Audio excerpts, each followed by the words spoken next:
agradeço muito a casa, o convite da Sandra, sempre uma honra, uma alegria muito grande. Como foi dito já, o nosso tema de hoje é o propósito da vida.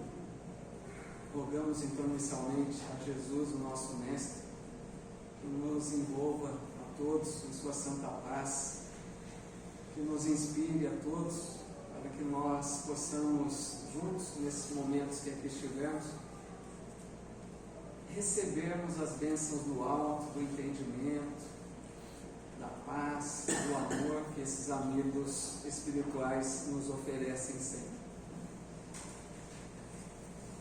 Nos dias que vivemos atualmente, é muito fácil nós percebermos quadros bastante difíceis com relação à saúde humana. Percebemos muitas pessoas com situações difíceis de depressão, de ansiedade. A gente vê um número crescente de suicídios, infelizmente. Então a gente fica a pensar por que tudo isso, por que muitas pessoas perdem o sentido da vida. Afinal de contas, a vida é uma bênção de Deus. Então, a nossa proposta aqui, singela, da noite, é tentar pensar um pouco, meditar sobre algumas orientações sábias deixadas por missionários do Cristo na Terra, para que a gente busque, se possível, algumas respostas, alguma luz que possa projetar sobre essa questão. Eu quero iniciar com um pensamento de Albert Schweitzer, que foi um médico alemão, filósofo, ele teólogo também, ele já desencarnado. Ele chegou a receber o prêmio Nobel da Paz, porque ele se dedicou incansavelmente pelos irmãos do continente africano, um lado humanitário muito grande desse homem, E ele disse uma frase profunda para a gente iniciar a nossa reflexão. Disse Albert Schweitzer: a tragédia não é quando um homem morre. A tragédia é o que morre dentro de um homem quando ele está vivo. Vejam que frase interessante. Então a gente poderia pensar: o que será que pode morrer em nós que seria uma tragédia, que não deveríamos deixar morrer em nós? Nós poderíamos pensar aqui em várias coisas, Eu vou citar 3 apenas para a gente analisar. Penso eu que não deveríamos deixar morrer em nós a esperança. A esperança de dias melhores, de uma fase melhor, de um futuro melhor. Porque, afinal de contas, a nossa doutrina espírita sinaliza com muita coerência de que o futuro será promissor, cada vez melhor, apesar de muitas pessoas pessimistas acharem que vai de mal a pior. Mas a doutrina nos sinaliza que estamos a caminho de um planeta muito melhor, de uma terra renovada, de um mundo regenerado. Mas quando pensamos em esperança, não podemos deixar de lado uma sábia orientação do professor Cortella, o filósofo, que ele diz que nós devemos ter esperança do verbo esperançar e não do verbo esperar. Porque muitas pessoas dizem: eu espero que a minha vida melhore, eu espero encontrar um bom emprego, eu espero melhorar a saúde, mas fica esperando. E Cortella alerta que nós precisamos ter a esperança ativa, do verbo esperançar. É aquela pessoa que acredita que pode chegar e vai chegar a uma condição melhor, mas que faz tudo que está ao seu alcance para buscar, Não fica esperando de braços cruzados, porque às vezes a gente ora muito e espera que venha um milagre do céu para resolver nossos problemas. E nós precisamos ter essa proatividade, Outra coisa que eu penso que não deveríamos deixar morrer em nossa vida é o amor pela vida, a alegria de viver. porque também, graças à doutrina espírita, nós vamos compreendendo o que é a vida. A vida nem sempre nos oferece aquilo que nós gostaríamos de ter. Não está exatamente da forma como gostaríamos que fosse, muitas vezes. Mas com a luz da doutrina espírita, nós entendemos que a nossa vida está da forma como nós mais precisamos. Às vezes não é como queremos, mas é o que nós precisamos para o espírito, não para o corpo. Porque aqui encarnados a nossa visão é muito limitada. Nós aqui queremos todas as facilidades, a saúde perfeita, os parentes melhores possíveis, uma boa condição financeira, queremos tudo tranquilo. E nem sempre isso é o melhor para nós espiritualmente, porque trazemos, um passado reencarnatório, trazemos necessidades para realizar nessa existência. Então a vida muitas vezes vai nos apresentar situações desafiadoras, dolorosas, mas com esse entendimento a gente vai percebendo que é preciso ver o lado bom das coisas, buscarmos forças em Deus, e confiança para prosseguir da melhor maneira. E penso também que não deveríamos deixar morrer em nós a fé em Deus, nosso Pai. Mas a fé no sentido de confiança, confiança plena, aquela confiança que acredita que Deus está vendo o que acontece em nossa vida. Então, se Ele não retira nossos problemas, é porque tem um propósito essas situações difíceis, Então, Deus nos ama imensamente e só nos oferece o melhor. Eu nunca me esqueço de uma frase que Jesus disse nesse sentido, de uma simplicidade e ao mesmo tempo de uma profundidade, no sentido dessa confiança em Deus, quando o Mestre disse: qual é o pai cujo filho lhe pede um pão e ele lhe dá uma pedra? Ou qual é o pai cujo filho lhe pede um peixe e ele lhe dá uma serpente? Se vós, que sois homens maus, dais coisas boas a vossos filhos, quanto mais Deus, vosso Pai que está nos céus. Vejam que beleza que mostra essa confiança em um Deus amoroso e bondoso. Porque não é verdade? Nós que somos pais, damos até a vida pelos nossos filhos. E nós somos realmente criaturas ainda imperfeitas. Então Deus, que é a perfeição absoluta e o amor supremo, não daria para nós o melhor? Por que duvidar de que Ele está vendo o que nos acontece e se permite? É porque há uma razão. Mas algumas vezes, muitos de nós ainda nos sentimos, é comum, deprimidos, ansiosos, é um quadro bastante comum. E tem o pensamento de Lao Tse. Lao Tse foi um filósofo, escritor da China antiga, muito tempo atrás, e ele apresenta um pensamento interessante que ele diz: se você está deprimido, está vivendo no passado. Um parênteses aqui, é lógico que ele não vai querer resolver no caso da depressão. Está analisando apenas algumas questões aí, que nós às vezes nos envolvemos no sentido de nos deprimirmos. Se você está deprimido, está vivendo no passado. Se você está ansioso, está vivendo no futuro. E se você está em paz, está vivendo no presente, disse ele. Vejam como é certo isso. Quantas pessoas que vivem presas ao passado? Eu diria pelo menos por duas razões. Pessoas que vivem recordando uma época boa que viveram. Não tem muitos que ficam saudosos de uma época, como era boa a minha vida em tal ano. Aquela época em que parece que estava tudo às mil maravilhas, a família tranquila, uma boa condição de saúde, a vida parece que caminhava às mil maravilhas. E a pessoa vê que hoje não está nada dessa forma, a vida mudou muito.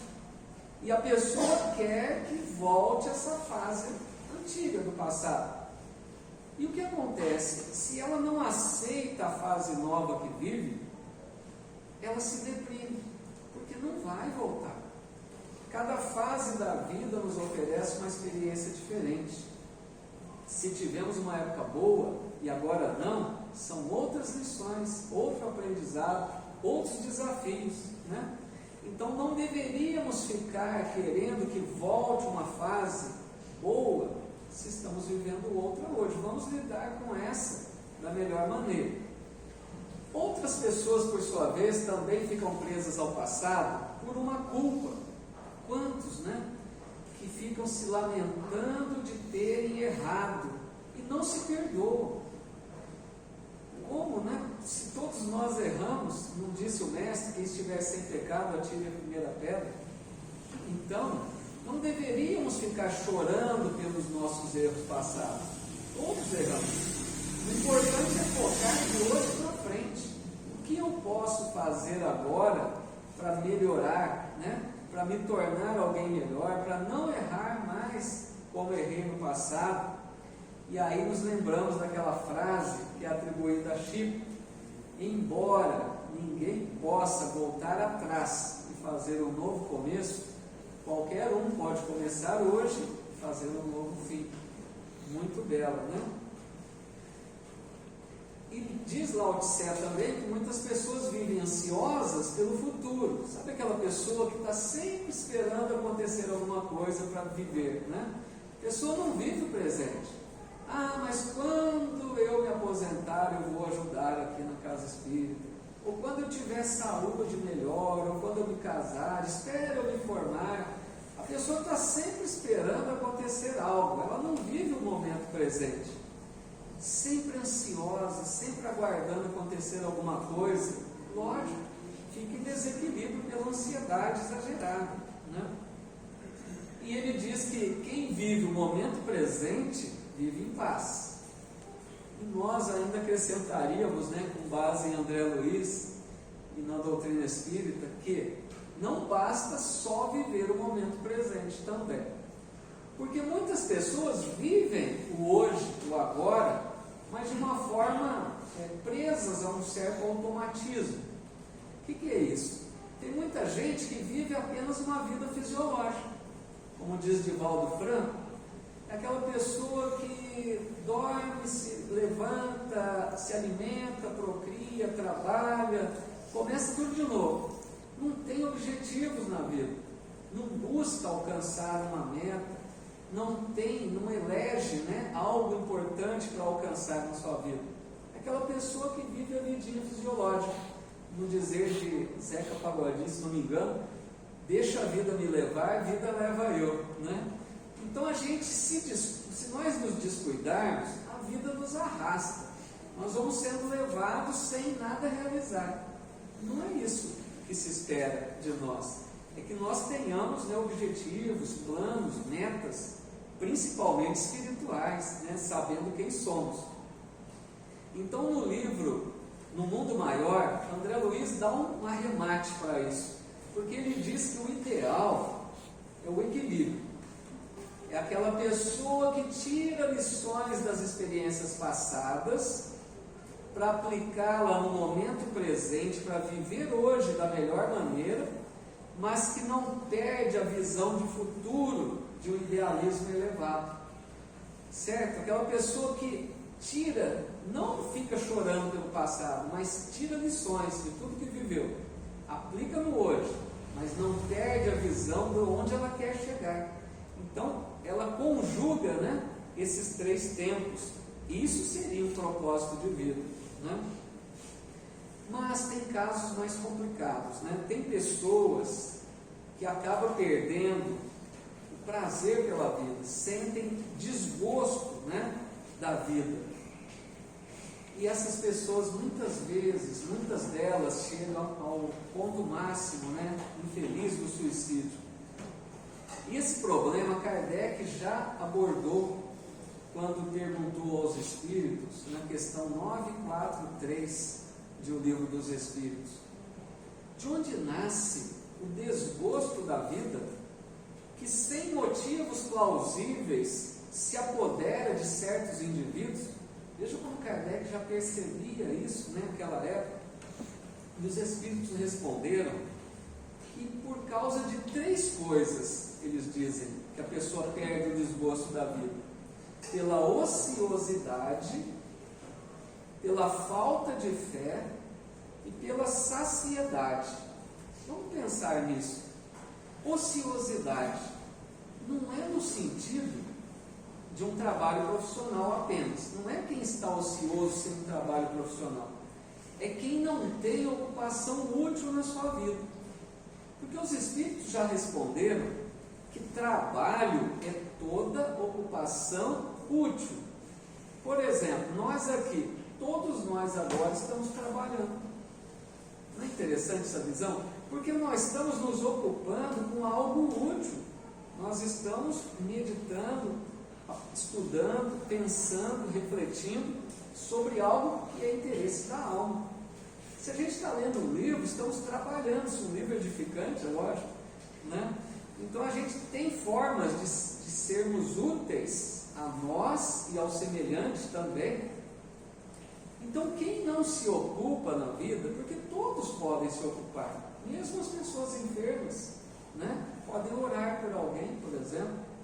Então se a gente não se ocupa com algo de útil, nós estamos buscando a ociosidade. E aí é um perigo, porque gera esse desgosto pela vida. Não tem objetivo. Então a gente poderia realizar pequenos favores, né? Auxiliar o próximo de alguma forma, ouvir alguém, conversar com alguém, né? Um trabalho assistencial. São inúmeras as possibilidades. Então o resumo é não vivermos exclusivamente para nós mesmos. A gente deve pensar muito nisso. Nós estamos aqui para viver em sociedade, para nos ajudarmos mutuamente. É uma troca, né? Quem se isola vai encontrar, né, problemas, dificuldades, a solidão gera esse desgosto pela vida. E Divaldo disse uma frase muito interessante. Ele diz assim: quem é solidário jamais será solitário, né? Quem está preocupado em servir, em ajudar. Então, o primeiro ponto que gera desgosto, ociosidade. Segundo, falta de fé. Lógico, se a gente não confia em Deus, imagina um materialista. Materialista que diz, pelo menos, que não acredita em Deus, né? Ele não espera nada da vida. Ele acredita que depois da morte acabou. Ele pensa que a vida é um caos, porque não vê ordem no universo, na Terra pelo menos, né? Então essa pessoa que não tem fé, lógico, ela vai ser levada por um certo desgosto, por uma certa aflição, porque a vida para ela não faz sentido. Mas a partir do momento que nós confiamos que Deus está no comando absoluto do planeta e do universo, aí nós nos tranquilizamos. E a saciedade também, eles dizem que gera, né, esse desgosto pela vida. O que é saciedade? É mais para a pessoa materialista. Uma pessoa materialista, ela encontra alegria nos bens materiais, né, nos prazeres do mundo. Então essa pessoa elege uma meta: eu quero comprar um carro novo. Aí ela se empolga, né, vive intensamente para conquistar. Comprou um carro novo, acabou entrou no tédio de novo, porque realizou o seu desejo. Aí ela precisa de outra coisa. Então essa pessoa, quando vai esgotando as suas buscas materiais, ela gera essa saciedade, quer dizer, ela não tem mais o que buscar. Então também gera esse desgosto pela vida. Mas eu quero trazer agora um exemplo prático, porque eu acho que exemplo é o que marca, né? O exemplo de uma pessoa que viveu a vida de uma forma muito bela, e que nós vamos ver, creio que muitos já conhecem, né? Tinha tudo para dar errado. Porque eu estou falando de Jerônimo Mendonça, creio que muitos de vocês já ouviram falar dele, né? Ficou conhecido como o Gigante Deitado. Jerônimo Mendonça, quando jovem, era um jovem belo, forte, né, atlético, mas na juventude ainda, ele começou a perder os movimentos do seu corpo. E ele chegou num ponto de paralisia completa do corpo. Ele vivia preso a uma cama ortopédica. Ele movia apenas a boca e os olhos, para a gente ter uma ideia. E não era só isso. Ele acabou perdendo a visão e tinha problemas cardíacos. A felicidade para ele dizia, era virar-se de lado na cama. Dá para imaginar o que era a vida desse homem. Mas em meados dos anos 60, ele, enquanto enxergava, teve uma hemorragia muito forte. Estava correndo risco de morte. E os amigos, lembrando-se que ele era amigo também de Chico Xavier, resolveram levá-lo até Chico. Pensaram, né? Quem sabe o Chico pode ajudá-lo com esse problema da hemorragia? Ou, se não for possível, ao menos ele se despede do amigo, porque vai desencarnar.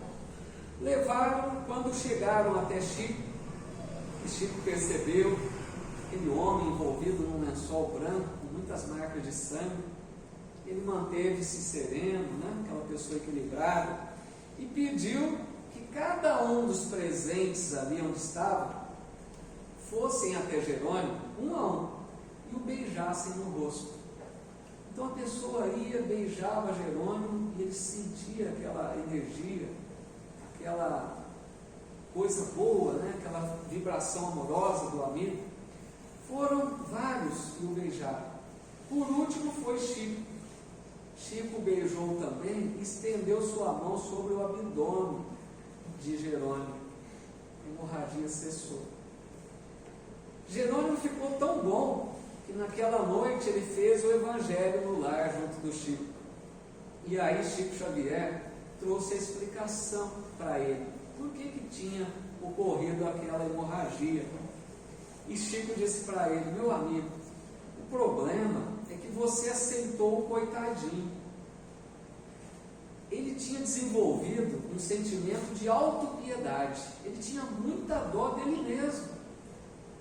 E o pensamento dele em desequilíbrio, vejam como é sério, né? O pensamento em desequilíbrio, disse o Chico, foi afetando o corpo. Aquele pensamento repetido de autopiedade, de muita dó de si mesmo, que ele era, né? Um paralítico ali na cama, e ele foi cultivando aquela autopiedade tão profunda que desencadeou a hemorragia no corpo. Então Chico disse para ele: meu amigo, vença o coitadinho, tenha bom ânimo, alegre, brinque, não deixe que as pessoas tenham piedade de você. E Jerônimo seguiu o conselho de Chico e viveu mais 30 anos ainda. Tudo bem que preso ao leito, mas veja o diferencial daquele homem. Ele era palestrante espírita. Ele era trazido à frente aqui da casa espírita, no seu leito, colocava um microfone na sua boca, porque ele não ouvia nada, mas ele falava bem. E aquele homem falava da sua alegria pela vida. As pessoas iam até ele para consolá-lo, e saíam consoladas por ele. Para a gente perceber que às vezes reclamamos por tão pouco, né? Comparemos a nossa vida com a vida de Jerônimo. Ele tinha tudo para reclamar da vida, e ele viveu bons 30 anos dando exemplos, né? De alguém que confia, de alguém que encontra o sentido da vida. Então nós precisamos compreender quem somos nós, quem somos, quem eu sou, quem você é. Nós precisamos entender que somos um espírito encarnado, vivendo temporariamente na matéria, como disse o filósofo e teólogo Teilhard de Chardin, aquela frase tão conhecida, né? Nós não somos seres humanos vivendo uma experiência espiritual. Nós somos seres espirituais vivendo uma experiência humana, que faz toda a diferença, né? E quanta dificuldade as pessoas têm em compreender isso. Porque vocês concordam comigo? Nós, espíritas, que já entendemos um pouco da doutrina, nós sabemos que somos um espírito encarnado, né? Agora a minha pergunta é, será que nós vivemos como um espírito encarnado, como um espírito imortal? Aí é outra coisa. Porque conhecer está no intelecto, está no conhecimento. Agora, viver isso é outra coisa. Quem vive como imortal, vive de forma bastante diferente. É aquela pessoa, por exemplo, se na sua vida hoje, porque todos nós temos sonhos, esperança de realizar algo, aquela pessoa que vê que na sua vida hoje não vai ser possível realizar o seu grande sonho, como você fica? Será que você entende que se não dá nessa, tem outras oportunidades reencarnatórias? Será que nós temos essa confiança, essa tranquilidade de que se não é possível desta vez, vai ser possível na próxima? Quem vive como imortal valoriza mais as pessoas do que as coisas. Respeita as leis humanas e procura respeitar as leis divinas, né? Então o ser imortal é aquele que passa pela Terra ciente que não é deste planeta, não é da Terra, é um ser imortal que vai voltar à sua verdadeira vida. Então procura fazer o melhor enquanto aqui está. Então, amigos, o sentido da vida, a gente chega à conclusão que é fazer sentido a outras vidas. Vivemos de forma que nós possamos ser importantes na vida de alguém, porque uma nova era se aproxima, um futuro maravilhoso nos espera. Retornaremos muitas vezes aqui à Terra, trabalhemos por esse mundo melhor, né? Aproveitemos cada dia da nossa vida para perceber a beleza da vida, a oportunidade que Deus nos concede. Quando a gente compreende que a reencarnação representa o amor e a misericórdia de Deus por nós, que nos permite voltar quantas vezes forem necessárias para corrigir, para reparar, mas acima de tudo, para crescer espiritualmente. Para que cada vez a gente, ao retornar à vida espiritual, possamos voltar um pouco melhores. Aproveitemos, né, a nossa vida. E eu quero então encerrar com um poema belíssimo de Casimiro Cunha, que retrata muito bem isso que estamos falando, que está no livro Encontro de Paz, na psicografia de Chico, poema chamado Acorda e Ajuda. Disse Casimiro Cunha: não ouvides cada hora, na luz de Deus a buscar-te, que a nossa grande família luta e sofre em toda parte. Isolamento e egoísmo são meros caprichos vãos. No universo ilimitado, todos nós somos irmãos. Respira ao sol da verdade, ilusão é sombra e pó. Ontem, agora e amanhã são frases de um tempo só. Qual tronco que se equilibra fortemente enraizado, nosso presente obedece à formação do passado. Mendigos que vês ao longe, chorando ao vento escarninho, já beberam quase sempre taça do teu caminho. Velhos tristes sob a noite, em desencanto e doença, muitas vezes são credores da tua afeição imensa. Crianças ao desabrigo, em pranto desolador, comumente foram e bênçãos do teu amor. Amanhã despertarás nas luzes do grande além. Consagra-te desde agora ao campo do eterno bem. Descerra as chagas da vida, o templo do coração. Os braços da caridade são chaves do coração. Muito obrigado a todos, muita paz, que Jesus nos abençoe e ilumine, para que busquemos sempre esse propósito, né, da nossa vida. Assim seja.